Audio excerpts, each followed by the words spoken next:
Nursery నుంచి 12th వరకు education, 12th తర్వాత స్కిల్ సాంకేతిక నైపుణ్యానికి అవసరమైన ఏటీసీలు కానీ, పాలిటెక్నిక్ కానీ, స్కిల్స్ యూనివర్సిటీ కానీ అన్నీ మీకు ఇచ్చి ఏటీసీలో చేరే వాళ్లకు నెలకు 2,000 రూపాయల స్టైఫండ్ ఇచ్చే బాధ్యత రాష్ట్ర ప్రభుత్వం భట్టి గారు తీసుకున్నారు. కాబట్టి పిల్లల్ని చైతన్యం చేసి సాంకేతిక నైపుణ్యులు చేయండి. జర్మన్, జపాన్, సౌత్ కొరియా లాంటి దేశాలలో యావరేజ్ స్టూడెంట్ కూడా 1,50,000 నుంచి 2,00,000 రూపాయల జీతం వచ్చే పరిస్థితి ఉన్నది. మీరు కష్టపడ్డారు, మీరు చెట్లెక్కిండ్రు, చెట్టు మీద నుంచి పడి నరుములు ఇరిగిపోయిన వాళ్ళు చాలా మంది ఉన్నారు, ప్రాణాలు పోయిన వాళ్ళు ఎంతమంది ఉన్నారు. అందుకే మీ కాటమయ్య కిట్టు ఇబ్రాహీంపట్నం వచ్చి నేను ఇచ్చిపోయినా. సోదరా, నీ దగ్గర ఉన్నది కాటమయ్య కిట్టే కాదు, అది మా పొన్నం ప్రభాకర్ ఇచ్చిందే కదా. 50,000 కిట్లు ఇచ్చిన కాటమయ్య కిట్లు. ప్రమాదవశాత్తు చనిపోతే కుటుంబానికి 5 లక్షల రూపాయలు ఇన్సూరెన్స్ ఇచ్చిన మీ పట్ల ఈ ప్రభుత్వం ప్రేమతో, మీ పట్ల అభిమానంతో నీ ప్రభుత్వం ఉన్నది.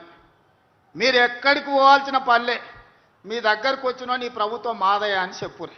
రెండోసారి 117 సీట్లతో గెలుస్తాం. మీరు ఏడికి పోకండి, మీ దగ్గరకు వచ్చిన కూసబెట్టి పోసినంత శివానికి ఒకటే పురయ్యా, ఈ ప్రభుత్వం మనది, ఈ ప్రభుత్వం మనది, దీన్ని మనం కాపాడుకోవాలని చెప్తారంటే 117 సీట్లు ఖాయమయ్యా. అవునా? అవునా? మాట ఇస్తుర్రా?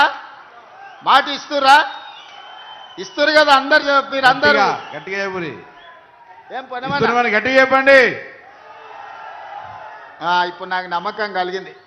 చివరగా కేసీఆర్ ముఖ్యమంత్రి అయితే ఏముంటుంది, కాంగ్రెస్ అధికారంలోకి వస్తే ఏముంటుందో మొన్న వరంగల్లో చెప్పినా, ఇప్పుడు ఈడ కూడా నేను మళ్ళీ చెప్పదలుచుకున్నా.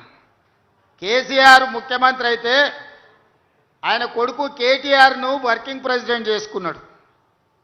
కాంగ్రెస్ పార్టీ అధికారంలోకి వచ్చి రేవంత్ రెడ్డి ముఖ్యమంత్రి అయితే సోదర్ మహేష్ గౌడ్ని కాంగ్రెస్ పార్టీ ప్రెసిడెంట్ చేసినాం. కేసీఆర్ ముఖ్యమంత్రి అయితే హరీష్ రావు, తారక రామారావు 2 మంత్రులు అయిన. రేవంత్ రెడ్డి ముఖ్యమంత్రి అయితే మా సీతక్క, కొండా సురేఖమ్మ మంత్రులైనరు, మా పొన్నం ప్రభాకర్, మా వాకిటి శ్రీహరి మంత్రులైనరు. కేసీఆర్ ముఖ్యమంత్రి అయితే సడ్డకుని కొడుకు సంతోష్ కుమార్ని రాజ్యసభ చేసుకున్నాడు. కానీ నేను ముఖ్యమంత్రి అయితే మిత్రుడు వేం నరేందర్ రెడ్డిని ఈరోజు రాజ్యసభకు పంపించిన. అనిల్ కుమార్ యాదవ్ ఈయనే ఉన్నాడానే లేచి నిలబడరా నాయన. ఇగో పిల్లగాన్ని పంపించిన రాజ్యసభకు, పెద్దల సభకు. నేను ముఖ్యమంత్రి అయితే అనిల్ యాదవ్ హైదరాబాద్ నుంచి రాజ్యసభకు పంపించిన. పిల్లగాడు ఎట్లున్నాడు చూడు, గట్టే కుస్తీ పైల్వాన్ లెక్క. కేసీఆర్ ముఖ్యమంత్రి అయితే ఓడిపోయిన వినోదరావును ప్లానింగ్ కమిషన్ చైర్మన్గా చేసుకున్నాడు. కానీ నేను ముఖ్యమంత్రి అయితే కోదండరామ్ గారిని ప్రొఫెసర్, తెలంగాణ సాధించిన ప్రొఫెసర్ను ఎమ్మెల్సీగా నియమించిన. కేసీఆర్ ముఖ్యమంత్రి అయితే ఆయన బిడ్డను ఎంపీ చేసుకున్నాడు, ఓడిపోతే ఎమ్మెల్సీ చేసుకున్నాడు. కానీ నేను ముఖ్యమంత్రి అయితే వీరనారి చాకలి ఐలమ్మ మన్వరాల్ని మహిళా కమిషన్ సభ్యురాలుగా చేసిన. మొట్టమొదటి మళ్ళీ తెలంగాణ ఉద్యమంలో అమరుడైన శ్రీకాంతాచారి తల్లిని శంకరమ్మను పబ్లిక్ సర్వీస్ కమిషన్లో సభ్యురాలుగా నేను చేసిన.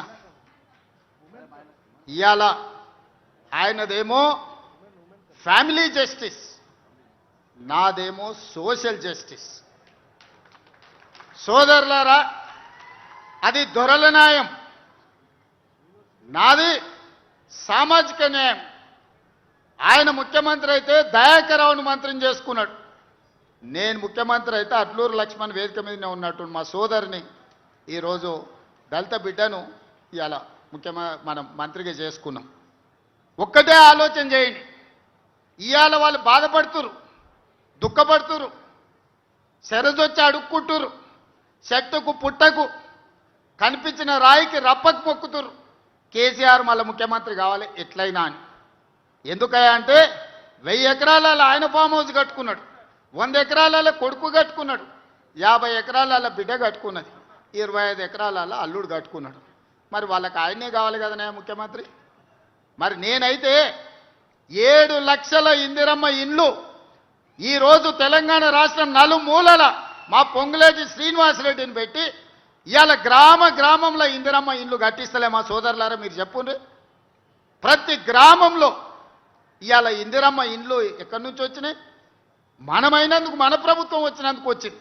10 ఏళ్ళు అధికారంలో ఉన్న చంద్రశేఖరరావు అనుకుంటే నెలకు సంవత్సరానికి 2 లక్షలు కట్టినా 20 లక్షల ఇండ్లు పేదోళ్ళకు వచ్చేటి.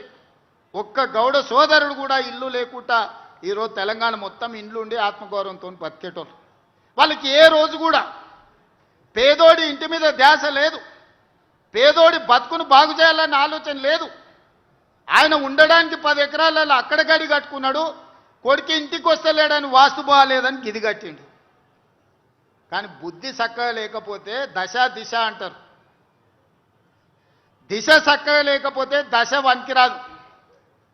ఆయన దిశ ఆయన దశ 2 బాగలేక నేను మా బట్టాన్ని వచ్చి ఆడ కూర్చున్నాం.